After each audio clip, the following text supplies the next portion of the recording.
Halo peserta tutorial online yang berbahagia. Saat ini kita telah sampai di sesi ketiga tutorial online mata kuliah administrasi jaringan.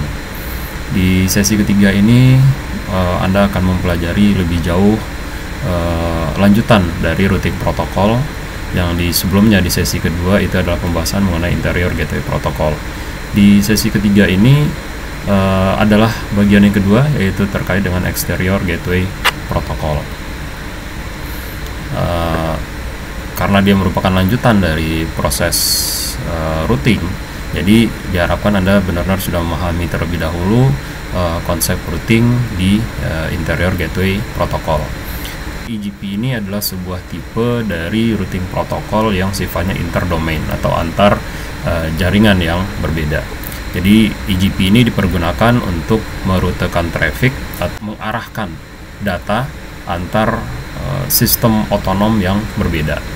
Nah, sistem otonom itu sendiri adalah seperti yang telah dijelaskan sebelumnya, adalah sekelompok jaringan atau group of networks yang berada di dalam satu kendali administrasi yang sifatnya tunggal, atau pengendali administrasi jaringannya itu sifatnya tunggal.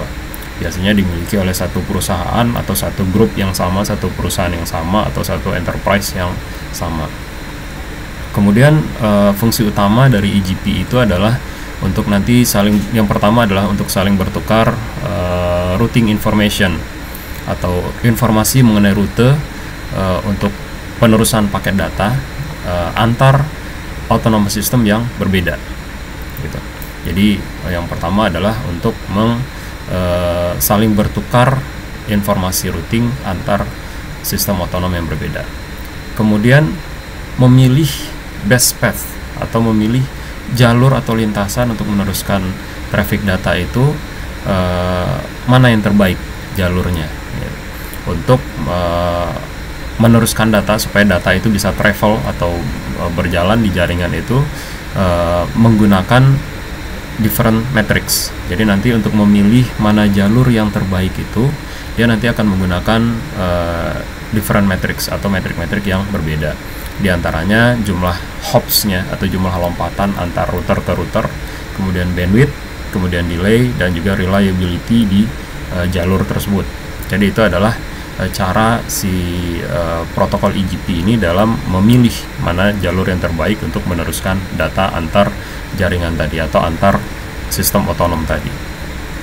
Kemudian tambahan lagi, EGP ini juga memiliki fungsi untuk memaksa kebijakan pengambilan keputusan di dalam perjalanan data tersebut. Jadi misalnya dalam hal mana jalur yang dipilih dibandingkan jalur yang lain, gitu. Jadi mana yang jalur yang lebih diutamakan dibandingkan jalur yang lain atau rute yang lain, atau bisa juga membatasi flow of traffic, gitu. Jadi aliran traffic antara sistem otonom yang satu dengan sistem otonom yang lain, gitu. Jadi dia bisa membatasi aliran traffic antar sistem otonom yang berbeda. Jadi itu adalah fungsi-fungsi utama dari EGP. Nah, kemudian protokol apa yang sering dipakai di EGP itu adalah yang disebut sebagai Border Gateway Protocol atau BGP. Jadi ini adalah yang paling umum dipergunakan dalam BGP, biasa dipergunakan di jaringan internet, itu untuk dipergunakan untuk saling bertukar informasi routing antar ISP yang berbeda, gitu, atau antar jaringan yang berbeda.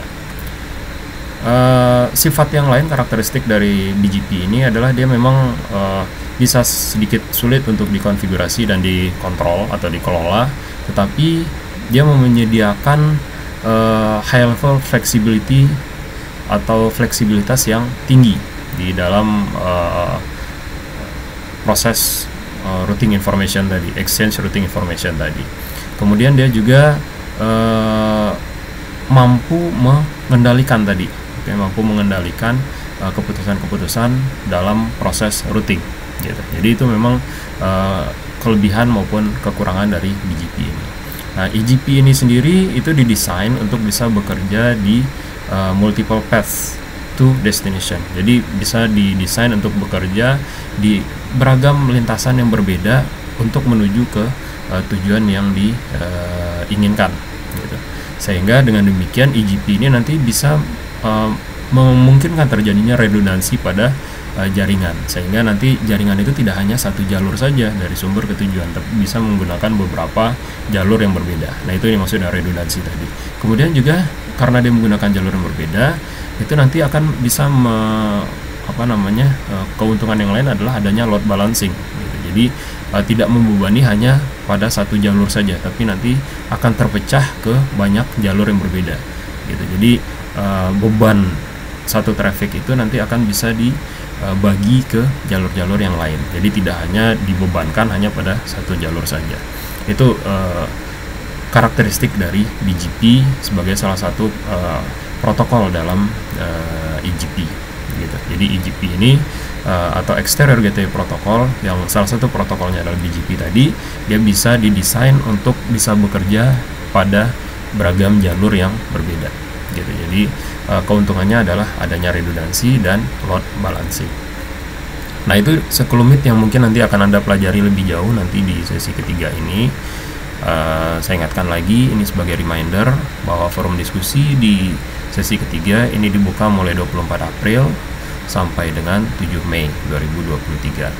Kemudian setiap tanggapan yang masuk itu tentunya akan saya berikan penilaian, dan silahkan berikan tanggapan yang sebaik mungkin yang bisa Anda berikan, bisa disertai dengan contoh-contoh, bisa ditambahkan dengan sumber-sumber referensi lain yang terpercaya, bukan hanya dari walaupun sumber utamanya adalah dari modul, tetapi silahkan mencari eksplorasi lagi dari sumber-sumber yang lain, itu sangat disarankan.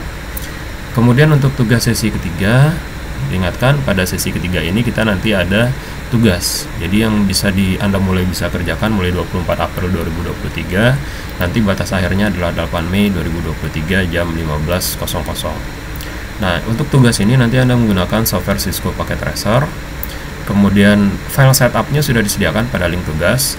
Namun jika bermasalah atau mungkin Anda ingin mencari versi-versi yang lain, silakan Anda bisa unduh langsung dari situsnya, yaitu www.skillsforall.com. Ini adalah sebuah platform e-learning yang dibuat oleh Cisco resmi. Nah, nanti Anda bisa mengikuti dulu kursus dasar Cisco Packet Tracer. Di situ nanti Anda bisa cari di katalog kursusnya. Nah, nanti Anda bisa download setup dari Cisco Packet Tracer ini dari menu katalog yang disediakan di sana gitu. Jadi bisa caranya seperti itu. Tapi jika ingin lebih cepat, Anda bisa langsung ambil dari link tugas. Di situ sudah disediakan ada file setupnya, baik untuk yang komputer Anda yang 32 bit maupun yang 64 bit. Jadi tinggal disesuaikan saja nanti.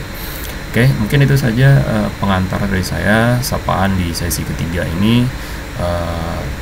Semoga Anda bisa mengikuti dengan baik seluruh proses tutorial online ini sampai selesai, dan diharapkan bisa mendapatkan manfaat yang maksimal dari kegiatan ini. Demikian yang bisa saya sampaikan. Terima kasih atas perhatiannya. Selamat mengikuti, tetap semangat. Salam.